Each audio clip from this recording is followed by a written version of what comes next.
उत्तर प्रदेश से एक बड़ी खबर आ रही है। उत्तर प्रदेश के 75 जिलों में एक साथ मॉक ड्रिल का आयोजन किया जा रहा है।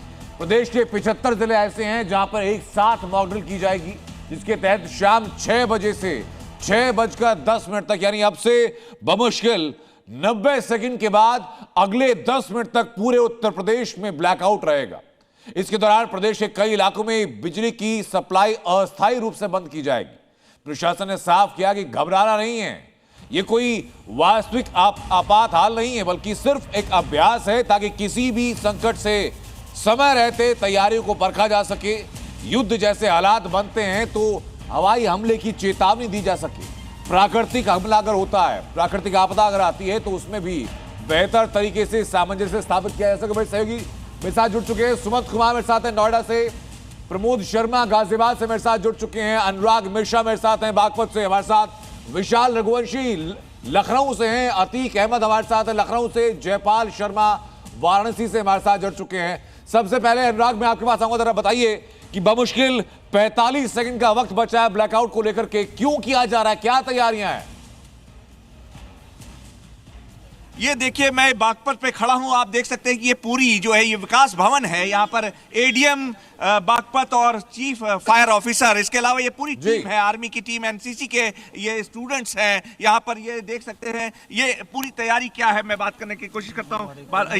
ये मैं एक बार एडीएम साहब के पास चलता हूँ। देखिए, ये मॉक ड्रिल के लिए, ब्लैकआउट मॉक ड्रिल के लिए जो लोग हैं बागपत के प्रशासनिक अफसर के अलावा जो सिविलियंस हैं वो भी काफी बड़ी संख्या में मौजूद हैं। एडीएम बागपत से मैं जानने की कोशिश करता हूं। एडीएम साहब, क्या तैयारी है? लगभग पूरी तैयारी हो चुकी है, बस 20 सेकंड और हैं। जी एक्चुअली ये एक मॉक ड्रिल की तैयारी है जो नेताजी के जन्मदिवस पे आज हम लोग यहाँ पे कर रहे हैं। जो नेशन तैयार रहता है वो हमेशा आपदाओं से ज़्यादा अच्छे से जूझ लेता है, तो उसी के क्रम में ये तैयारियां हैं। यहाँ सिविल डिफेंस के, पुलिस के, फायर के, मेडिकल हेल्थ के सभी जो विभिन्न विभाग हैं हमारे आपदा से संबंधित। लखनऊ का सीधा रुख करूंगा, राजधानी उत्तर प्रदेश की अतीक मेरे सहयोगी वहां पर मौजूद है। अतीक, जरा बताइए ब्लैकआउट को लेकर क्या तैयारियां वहां पर है? समय लगभग हो चुका है। देखिए, समय हो चुका है। हम लोग लखनऊ के जो बड़ा इमामबाड़ा है, जो ऐतिहासिक इमारत है, वहाँ खड़े हुए हैं। पीछे दिखाते हैं आपको कि यहाँ पर तमाम लोग यहाँ मौजूद हैं। 6 बजे का समय दिया गया था, मगर ब्लैकआउट अभी नहीं हुआ है। आपातकालीन स्थिति से कैसे बचा जाए, इसको लेकर ही ब्लैकआउट किया जाएगा और मॉक ड्रिल की जा रही है। और साथ ही लोगों को ये बताया जाएगा कि कैसे जो आपातकालीन स्थिति आती है, कोई हमला होता है, कैसे उससे बचा जाए। तमाम लोगों से मौजूद भी, उनसे बात भी कर लेते हैं कि आप लोग को जानकारी थी आज कि 6 बजे ब्लैकआउट किया जाएगा, किस तरह बचा जाए, जो स्थिति आपातकालीन आती है कैसे कैसे बचा जाएगा? जी, हम लोग को ये जानकारी थी कि आज 6 बजे जो है वो लाइट काटी जाएगी, जिससे हम लोग मॉक ड्रिल से जरिए सतर्क रहेंगे कि ड्रोन हमला होता है या जो भी हमारे यहाँ हवाई हमला होता है उससे हम। उज्जैन में हिंदू संगठन के कार्यकर्ता नाम सोहेल ठाकुर पर एक जानलेवा हमला किया जाता है। वो हमला क्यों किया जाता है? इसलिए क्योंकि सोहेल ठाकुर ने लव जिहाद के खिलाफ मोर्चा खोला, क्योंकि सोहेल ठाकुर गौ रक्षक दल का सक्रिय सदस्य बना, क्योंकि सोहेल अस्पताल में इस वक्त है। सोहेल पर हमले के खिलाफ जबरदस्त नाराजगी है और उसी नाराजगी के चलते लोग हिंसक होने पर आमादा हैं। और अभी आपने देखा उज्जैन की तस्वीरें, जहां हिंदू मोहल्लों में घुस करके लोग पत्थरबाजी कर रहे हैं, लाठी डंडे लेकर घूम रहे हैं।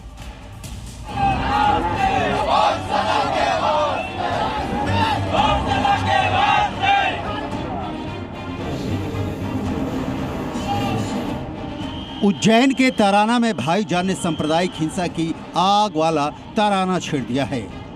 लव जिहाद और गो रक्षा के लिए अपनी जान की बाजी लगाने वाले सोहेल ठाकुर पर कट्टरपंथी ब्रिगेड ने हमला बोल दिया। घटना से गुस्साए लोगों का आक्रोश सड़क पर खड़ी बसों पर उतरा। कितनी बड़ी बड़ी ईंट, जिसको जो हाथ में पड़ा वही मारा बुरी तरीके से, और बसों को पूरी तरीके से क्षतिग्रस्त कर दिया। इतने बड़े पत्थर के एक हाथ से उठाया नहीं जा सकता। यदि ये किसी के सर में पड़ता तो प्राण पखेरु उड़ जाते। अब और पत्थर आपको दिखा देता हूं।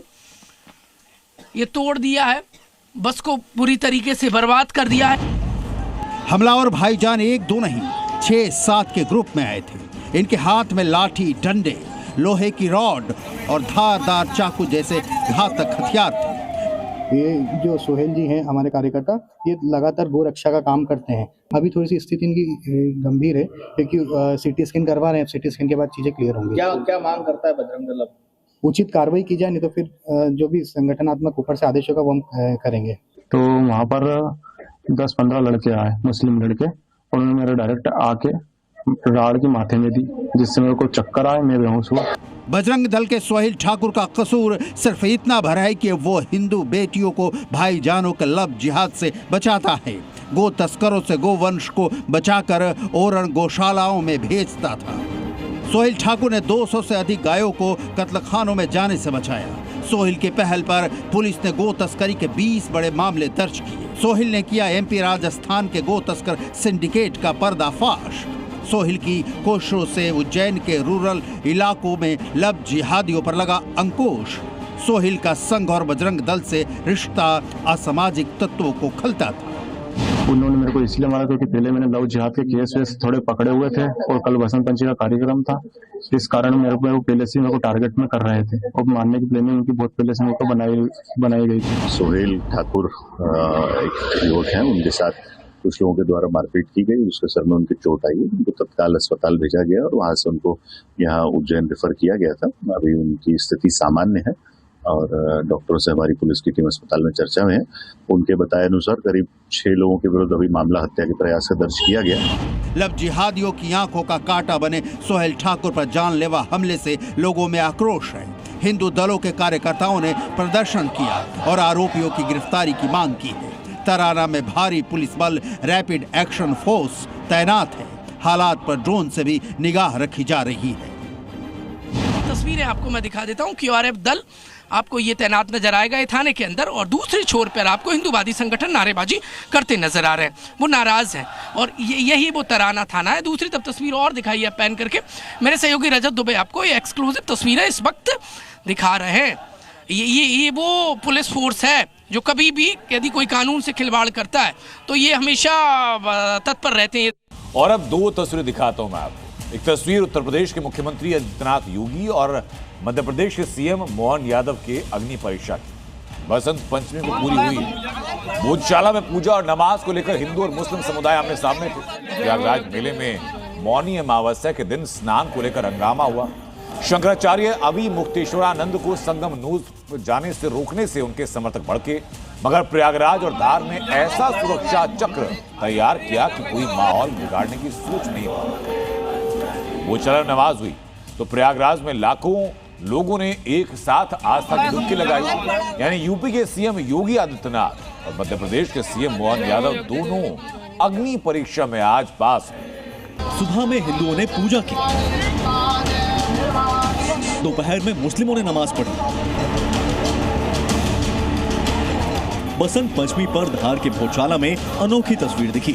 एक ही धार्मिक इमारत में पूजा भी हुई और नमाज भी पढ़ी गई, और वो भी पूरी शांति के साथ। कहीं कोई विवाद नहीं, कहीं कोई अफरा तफरी नहीं। सनातनियों ने 1000 साल पुरानी वाग देवी के मंदिर में सुबह सुबह मां सरस्वती की पूजा अर्चना की, मुक्ति यज्ञ की आहुति डाली और फिर सड़कों पर शोभा यात्रा भी निकाली।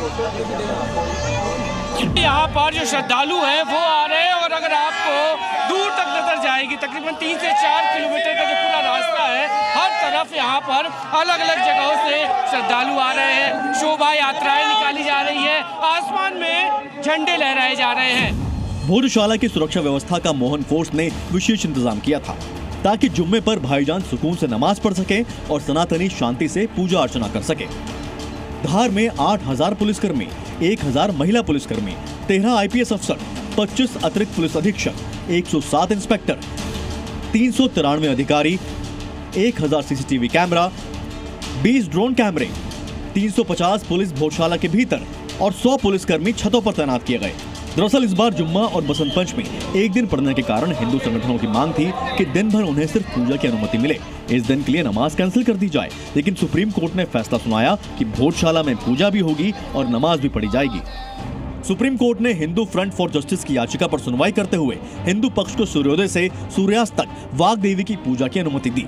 मुस्लिम पक्ष को दोपहर 1 से 3 बजे तक जुम्मे की नमाज अदा करने की इजाजत मिली थी। कोर्ट ने 1 से 3 का वक्त निर्धारित किया था नमाजियों के लिए, तो सामने मैं आपको तस्वीरें दिखाऊं, सफेद रंग के कपड़े से जो मस्जिद है उसको ढक दिया गया है और कोर्ट के निर्देश के साथ साथ ये भी कहा गया था कि जब नमाज चल रही हो तो उस दौरान भी बसंत पंचमी का जो उत्सव है, जो श्रद्धालु हैं, भक्त हैं, उनमें किसी भी तरह का अवरोध नहीं पैदा होना चाहिए। जाहिर है ये मोहन फोर्स के लिए बहुत बड़ी चुनौती थी, मगर भोजशाला के अंदर और बाहर ऐसा सुरक्षा घेरा तैयार किया गया कि कोई भी रंग में भंग डालने की सोच भी नहीं सकता था।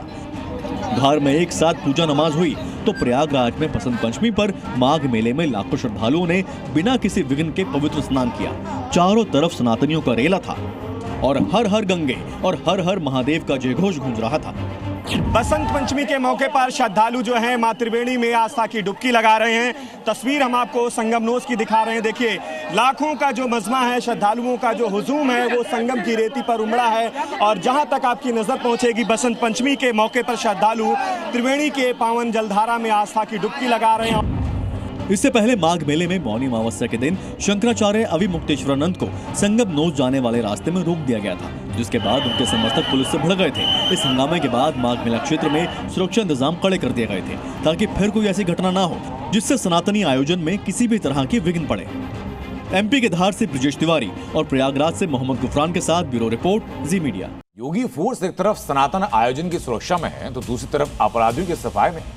और योगी फोर्स ने एक बार फिर साफ किया कि यूपी में अपराध किया तो हिसाब करने के लिए 12 घंटे काफी। चित्रकूट में आयुष के गुनाहगारों का 12 घंटे में हिसाब हो गया तो गाजीपुर में यूपी पुलिस ने लुटेरों पर ताबड़तोड़ कार्रवाई की है। अपराधियों और माफियाओं के खिलाफ कार्रवाई कैसे होनी चाहिए, आज उदाहरण उत्तर प्रदेश का लोग देते हैं। योगी आदित्यनाथ जो कहते हैं वो करके दिखाते हैं। यूपी को अपराध मुक्त बनाने की राह में जो भी आएगा वो ऐसे ही बुलेट खाएगा। यूपी में योगी फोर्स क्राइम की कमर तोड़ने के लिए न सिर्फ ऑपरेशन लंगड़ा चला रही बल्कि सुपर एक्शन मोड में भी है, जिसकी बानगी चित्रकूट से लेकर गाजीपुर तक नजर आई, जहां योगी फोर्स ने महज 12 घंटे में अपराधी का हिसाब कर दिया। चित्रकूट में आयुष हत्याकांड के गुनहगार साहेब उर्फ कल्लू को योगी फोर्स ने महज 12 घंटे के भीतर ढेर कर दिया तो दूसरा आरोपी इरफान जिंदगी भर अपने पैरों पर ठीक से खड़ा नहीं हो पाएगा। वहीं गाजीपुर में 2 शातिर लुटेरे अरमान और दिलनवाज का भी 12 घंटे के अंदर एनकाउंटर कर दिया गया। सबसे पहले खबर चित्रकूट से, जहां एक मासूम का 2 मुस्लिम युवकों ने बेरहमी से कत्ल कर दिया।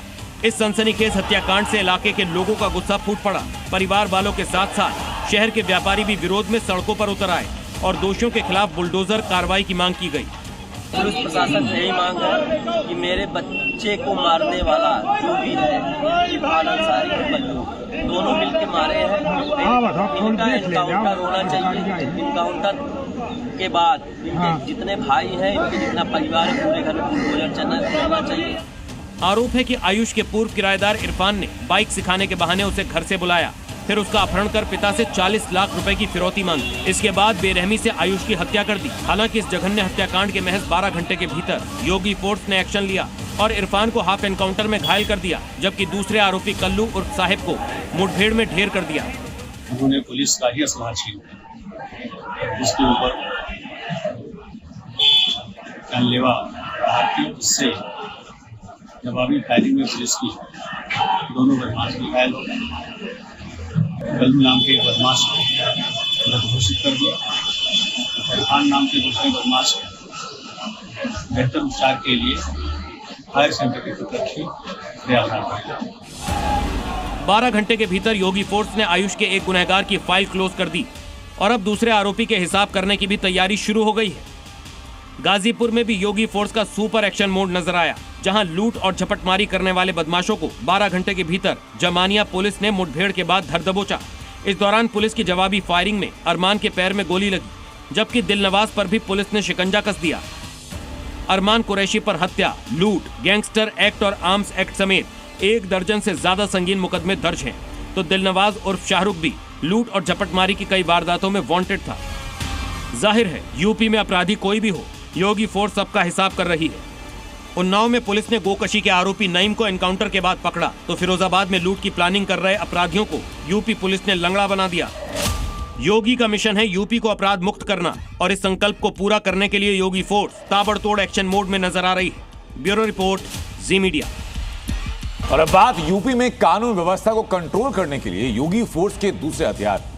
बुलडोजर सरकारी जमीन पर कब्जे को जमींदोज कर रहा है, लेकिन भूमाफिया उसी बुलडोजर से कब्जा कर रहे हैं। बागपत में बीती रात कब्जा गैंग के टारगेट पर मुसलमानों का कब्रिस्तान रहा। एक के बाद एक कई कब्रों को उखाड़ा गया, जिससे पूरे इलाके में इस वक्त टेंशन का माहौल है।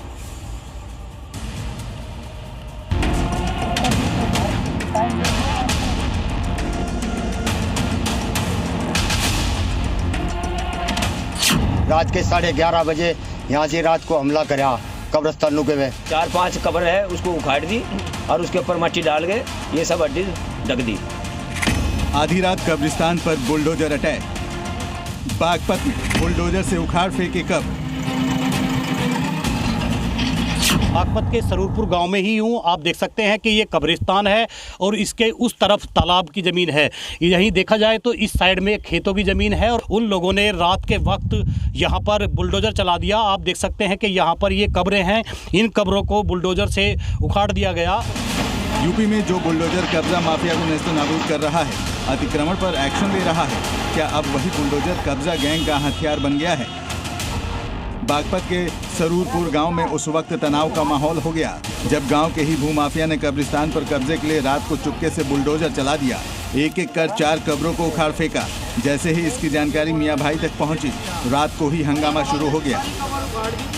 कब्रिस्तानों के में ये हमारे कब्रिस्तानों पे है और जेसीबी डंपर से मट्टी डलवा रहे हैं और बसंत रखना चाह रहे हैं। हिंदू मुस्लिम फैल जाए यहाँ। हम ये अनिल बोना है एक तो, और उसके साथ 5-7 लमड़े हैं विरोधी, वे जो कर रहे हैं इस काम को। ये कब्रिस्तान करीब 200 साल पुराना है। मुस्लिम पक्ष का आरोप है कि भूमाफिया काफी समय से कब्जे की फिराक में था। पहले धीरे धीरे कब्रिस्तान के पेड़ काटे गए और अब बुलडोजर से कब्र हटाकर मिट्टी डाल दी गई। दावा है कि ग्राम प्रधान का भतीजा ही कब्रिस्तान पर कब्जे की कोशिश में जुटा है। अनिल बोना जेपीसी मशीन ला गए, उसको एक सार कर दिए। 4-5 कब्र है, उसको उखाड़ दी और उसके ऊपर मट्टी डाल के ये सब हड्डी ढक दी। अच्छा, हाँ जी। पुलिस को जानकारी दी? पुलिस को जानकारी दी जी, पुलिस कोई कार्रवाई नहीं की। मुस्लिम पक्ष का आरोप है कि यह हरकत गांव का माहौल बिगाड़ने के लिए किया जा रहा है। साजिश के तहत रात को बुलडोजर मंगवाया गया। मुस्लिम पक्ष ने पुलिस और ग्राम प्रधान पर भी लापरवाही के आरोप लगाए हैं। दावा किया जा रहा है कि पहले भी कब्रिस्तान की जमीन को लेकर विवाद हो चुका है, लेकिन कोई ठोस कार्रवाई नहीं की गई। 4 कब्र उखाड़ दी जी, कब्रों पे मट्टी डाल दी, 4 कब्र उखाड़ दी। पुरानी कब्र है जी, बहुत पुरानी कब्रिस्तान है हमारे। पुलिस को जानकारी दी? पुलिस को जानकारी दी जी, पुलिस को 1 मिनट की इतला दे रहे जी। साल भर से तो ऐसे कर रहे जी, 1 मिनट की इतला दे रहे साल भर से। और ये आज जो है, आज बसंत पंचमी है, क्या वो बसंत धरना चाह रहे। अब यूपी पुलिस इस मामले की जांच में जुट गई है। साथ ही गांव में कोई बवाल ना हो, इसके लिए अलर्ट जारी करते हुए फोर्स को तैनात कर दिया गया है। बागपत से अनुराग मिश्रा के साथ ब्यूरो रिपोर्ट, जी मीडिया। एक तरफ बागपत में कब्रिस्तान पर हंगामे की तस्वीर देखी, तो वहीं 26 जनवरी को छत्तीसगढ़ की मस्जिद और मदरसों में तिरंगा फहराने का फरमान आया, तो उसके बाद सियासी शोर शुरू हो गया, मजहबी बहस छिड़ गई। वक्फ बोर्ड के एक फैसले ने अब उत्तर प्रदेश तक हलचल पैदा कर दी है। वक्फ बोर्ड का यह फैसला क्या है, तिरंगे पर यह हलचल क्यों है, इस रिपोर्ट में इसका उत्तर मैं आपको दिखाता हूं। वक्फ संपत्तियों पर तिरंगा फहराने के ऐलान ने सियासी गलियारों से लेकर मुस्लिम मोहल्लों तक में नई बहस छेड़ दी है। छत्तीसगढ़ के फैसले के बाद अब उत्तर प्रदेश में भी इस मुद्दे पर तीखी प्रतिक्रियाएं सामने आ रही हैं।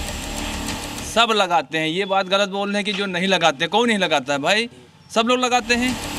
राजधानी लखनऊ में मुस्लिम समाज के भीतर इसे लेकर क्या सोच है, क्या संदेश देना चाहते हैं लोग, आप भी सुनिए। मुसलमान हर कौम झंडा लगाता है शान से कि हम हिंदुस्तानी हैं।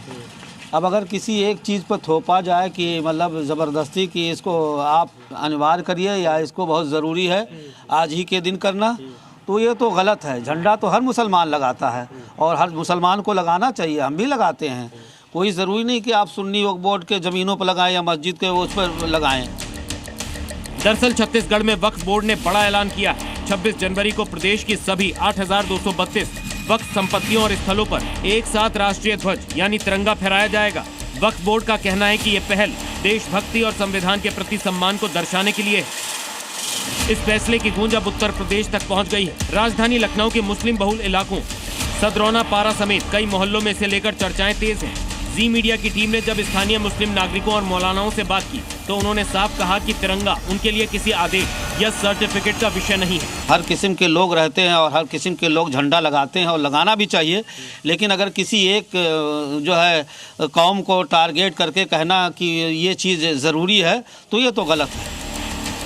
वक्फ संपत्तियों पर तिरंगे को लेकर कुछ लोगों ने ये भी सवाल उठाया कि अगर तिरंगा फहराने को नियम या निर्देश से जोड़ा जा रहा है तो वो सभी धर्मों और संस्थानों के लिए समान रूप से लागू होना चाहिए। वक्फ संपत्तियों पर तिरंगा फहराने का फैसला अब सिर्फ एक प्रशासनिक कदम नहीं, बल्कि ये सवाल बन गया है कि देशभक्ति स्वेच्छा से हो या आदेश से। जवाब फिलहाल सड़कों और मुस्लिम मोहल्लों में गूंज रहा है, जहां फैसले के पक्ष में कम और विरोध में ज्यादा भाईजान है। ब्यूरो रिपोर्ट, जी मीडिया। बात सिस्टम की पोल खोलने वाली जी न्यूज की मुहिम मध्य प्रदेश के भिंड में ओवरब्रिज बनने से पहले टूटकर गिर गया। पिलर पर रखती गार्डर खुद का वजन सहन नहीं कर पाया। पुल तैयार होने के बाद यह हादसा होता तो क्या होता, आप जरा सोच के देखिए। पुल का एक गार्डर टूटने के बाद क्वालिटी पर कैसे गंभीर सवाल खड़े हो रहे हैं। ये गार्डर की कीमत क्या थी, कितने वक्त के अंदर ये बनते बनते गिर गया, और अगर पुल तैयार होने के बाद ये टूटता तो कितनी बड़ी विभीषिका होती। इस रिपोर्ट में सब दिखाते हैं।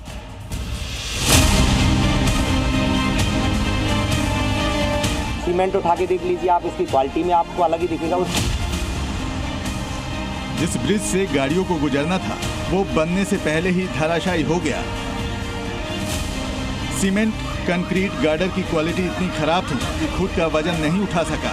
सोचिए जरा, जो गार्डर खुद का वेट नहीं सह सका, अगर ब्रिज तैयार होने के बाद सैकड़ों टन की गाड़ियां उसके ऊपर चलती तो क्या होता, कितने लोगों की जान जाती,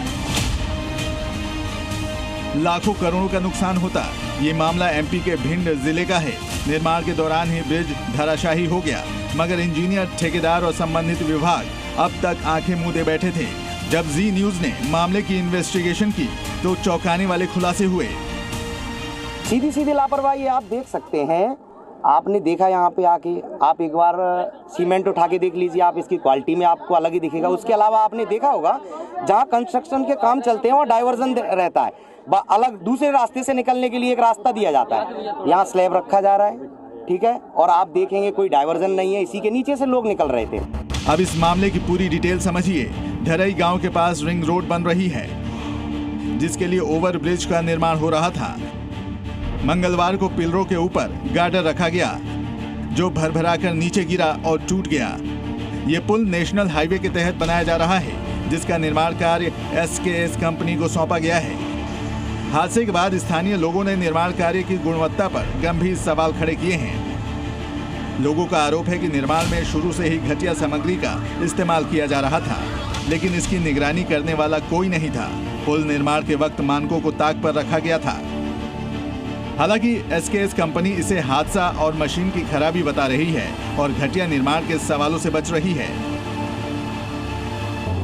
वो क्रेन कभी कभी मशीनरी फेलियर होता है, उसको वजह से हुआ है, ठीक है ना। इसका बाद बाकी हम लोग चेक कर जांच कर रहे हैं, जो होगा उसका उचित कार्रवाई करेंगे। शुरुआत में जांच नहीं की गई थी कि घटिया क्वालिटी का काम? अरे नहीं, घटिया क्वालिटी नहीं है, सारी चीज़ टेस्ट होती है, सारी चीज़ उसके बहुत सारे स्टेज है। फिलहाल प्रशासन इस मामले की गंभीरता से जांच की बात कह रहा है और जांच रिपोर्ट के आधार पर दोषियों के खिलाफ कार्रवाई का आश्वासन दे रहा है। प्रदीप शर्मा, जी मीडिया, भिंड, मध्य प्रदेश। अब एक ऐसी खबर जिसे देखकर आप भी कहेंगे कि जुर्म की दुनिया में कदम रखने के लिए उम्र नहीं, बल्कि सिर्फ शातिर दिमाग और खौफनाक इरादे चाहिए होते हैं। उत्तर प्रदेश के गोरखपुर से एक ऐसी घटना में दिखाता हूं। एक लड़की ने अपने कारनामों से सबको हैरान कर दिया। नाम अंशिका सिंह। यूपी पुलिस अब अंशिका के खिलाफ डिजिटल सबूत इकट्ठा कर रही है। रील की रानी, जुर्म की खिलाड़ी, हाथ में पटियाला पैड, बैकग्राउंड में खौफनाक संगीत और चेहरे पर बेखौफ अंदाज। सोशल मीडिया पर अंशिका सिंह की ये रील किसी फिल्मी विलन से कम नहीं लगती, लेकिन ये रील सिर्फ दिखावा नहीं बल्कि उसकी असल जिंदगी का हिस्सा बन चुकी थी। गोरखपुर की रहने वाली अंशिका ने बहुत कम उम्र में जुर्म की दुनिया में अपना नाम बना लिया। आज उनके नाम से इलाके के व्यापारी और आम लोग खौफ खाते हैं।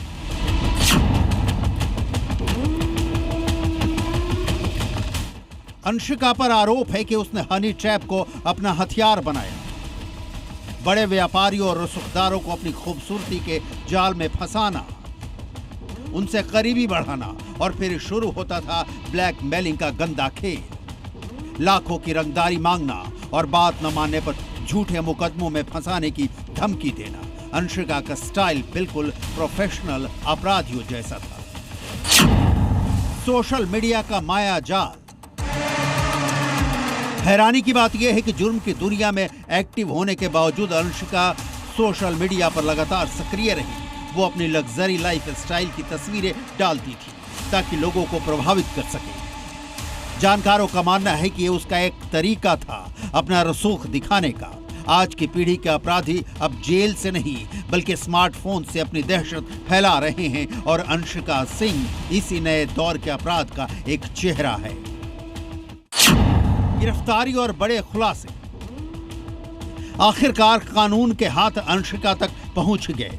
पुलिस ने एक सटीक घेराबंदी के बाद उसे गिरफ्तार कर लिया। गिरफ्तारी के बाद जो खुलासे हुए उसने जांच अधिकारियों को भी दंग कर दिया।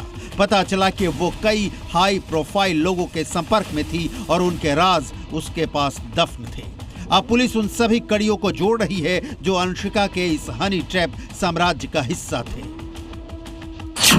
जुर्म का अंत, एक सबक। अंशिका सिंह की कहानी उन युवाओं के लिए एक सबक है जो रियल लाइफ की चमक दमक से अपराध की अंधी गलियों में कूद जाते हैं। कानून की लाठी जब पड़ती तो सारा ग्लैमर धुल जाता है। गोरखपुर की रिवॉल्वर रानी हनी ट्रैप क्वीन अंशिका तो अब कानून के कटघरे में है। मगर सवाल यह है कि कब तक सोशल मीडिया का इस्तेमाल हनी ट्रैप, ब्लैकमेलिंग और एक्सटॉर्शन के लिए होता रहेगा। ब्यूरो रिपोर्ट, जी मीडिया। रिपोर्ट दिखाता हूं पाकिस्तान से, जहां सीक्रेट तख्ता पलट की तैयारियां शुरू हो चुकी हैं। चर्चा मीडिया में है पाकिस्तान की कि शहबाज शरीफ न सिर्फ फील्ड मार्शल आसिम मुनीर से डर रहे हैं बल्कि देश के सारे फैसले मुनीर के हाथों में सौंप दिए। इस बात के संकेत दिखे दावोस में भी। आप देखिए जरा कि दावोस में क्या हुआ।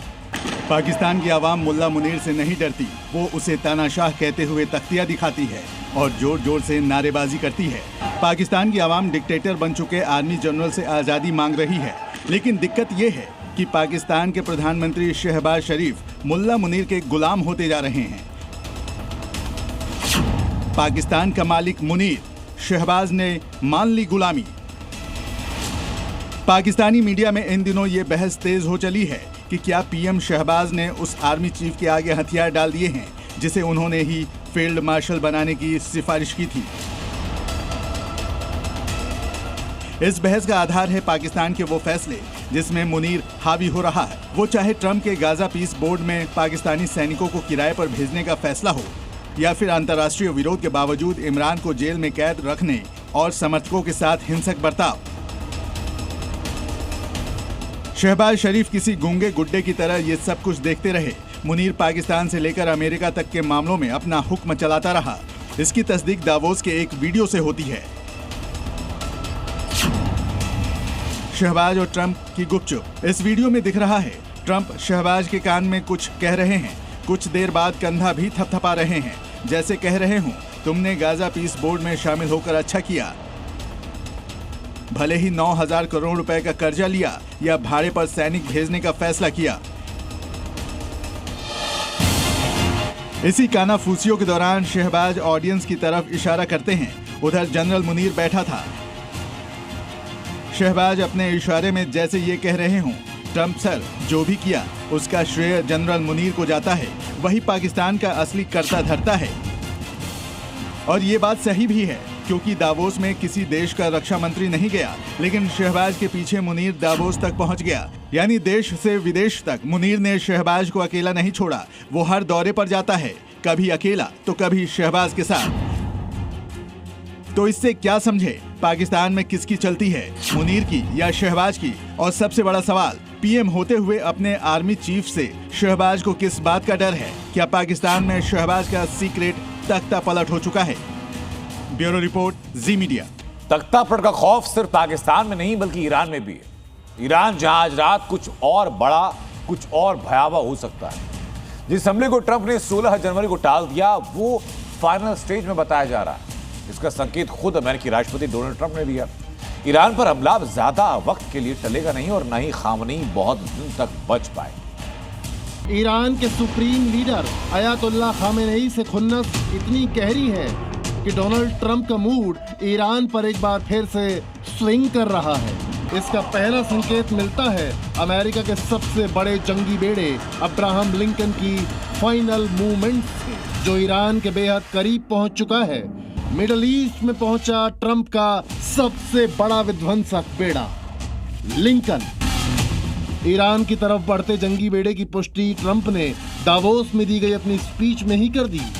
ट्रंप ने ईरान के परमाणु ठिकानों पर हमले के साथ अयातुल्ला खामेनेई को खत्म करने की सीधी धमकी दे डाली है। ट्रंप ने कहा था कि हमले के दौरान खामेनेई का ठिकाना पता चलते ही हम उसे जिंदा नहीं छोड़ेंगे। ट्रंप को चाहिए खलीफा, जिंदा या मुर्दा।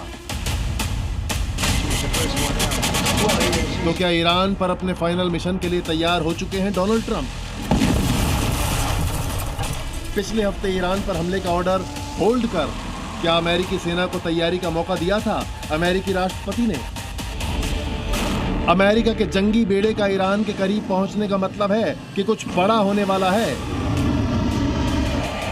क्योंकि यूएसएस अब्राहम लिंकन अमेरिका का वो बेड़ा है जो जल, थल और नभ कहीं से भी दुश्मन पर प्रचंड प्रहार कर सकता है।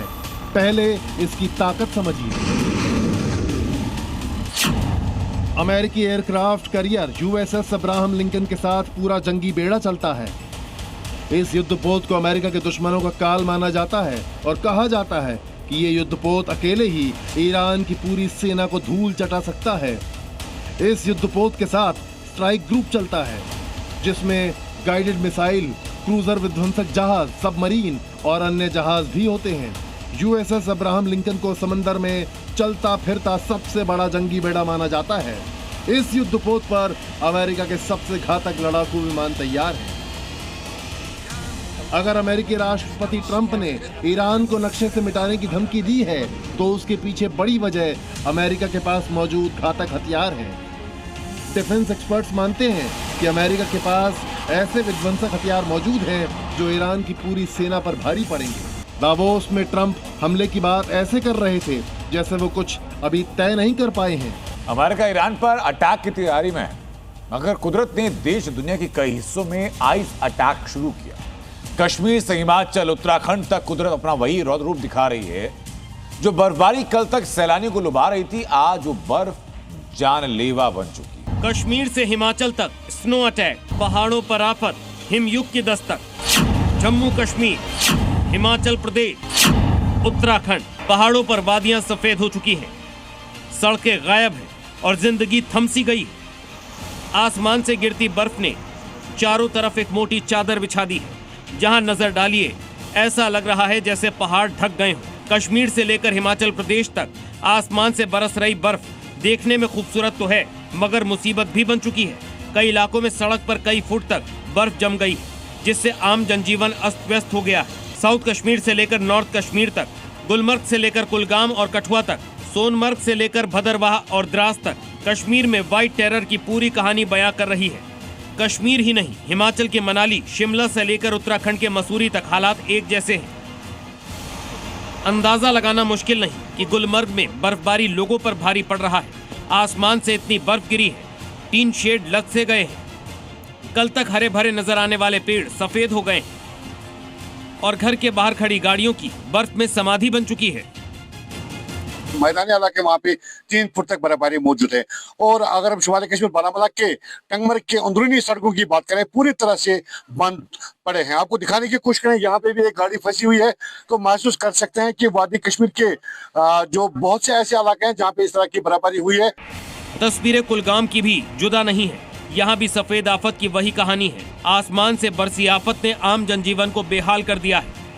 लगातार इन्हें तेज हवाएं चलते रहे, लेकिन उसके बाद ही मौसम में तब्दीली आई और इस वक्त अतः उसके बाद ही बारिशें और उसके बाद बर्फबारी शुरू हुए, जो अभी भी जारी है। ताकि आपको बताना चाहेंगे कुलगाम के साथ साथ शोपियान, अनंतनाग और दीगर इलाकों में भी जो है मौसमी तब्दीली आई है। बर्फबारी की वजह से जम्मू कश्मीर में कई अहम सड़कें बंद कर दी गई। नेशनल हाईवे पर यातायात ठप है। जगह जगह वाहन बर्फ में फंसे हुए हैं, जिससे सैलानियों और स्थानीय लोगों को भारी परेशानियों का सामना करना पड़ रहा है। कठुआ से लेकर सोनमर्ग तक सड़क से बर्फ को हटाने का काम जोर शोर से चल रहा है।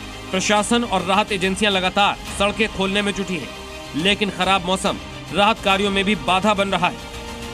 कई इलाकों में बिजली और पानी की सप्लाई भी प्रभावित हुई है। मनाली में भी जबरदस्त बर्फबारी का दौर जारी है, जिसके बाद मनाली का माल रोड पूरी तरह से बर्फ में लिपटा हुआ नजर आ रहा है। यहाँ सामान्य से ज्यादा बर्फबारी लोगों के लिए परेशानी का सबब बन गई है। मनाली के आसपास के इलाकों में जबरदस्त तरीके से बर्फबारी का दौर जारी है। कहीं ना कहीं एक तस्वीर जो है वो मौज मस्ती की दिखाई दे रही है, लेकिन यातायात पर अब इसका प्रभाव पड़ना शुरू हो चुका है। वाहनों की लंबी कतार देखी जा सकती है। लंबे समय से जो है ये तस्वीर सुबह से ही देखने को मिल रही है। वजह यह है कि सड़क पर अब फिसलन बढ़ चुकी है, जिसकी वजह से वाहनों को यहाँ से क्रॉस कर पाना मुश्किल हो रहा है। उत्तराखंड के मसूरी में सड़कों पर इतनी बर्फ है कि रफ्तार पर ब्रेक लग चुका है। ताजा बर्फबारी की वजह से सड़कों पर फिसलन भी बढ़ गई है। केम्प्टी रोड पर भारी बर्फबारी से गाड़ियां फिसल रही हैं।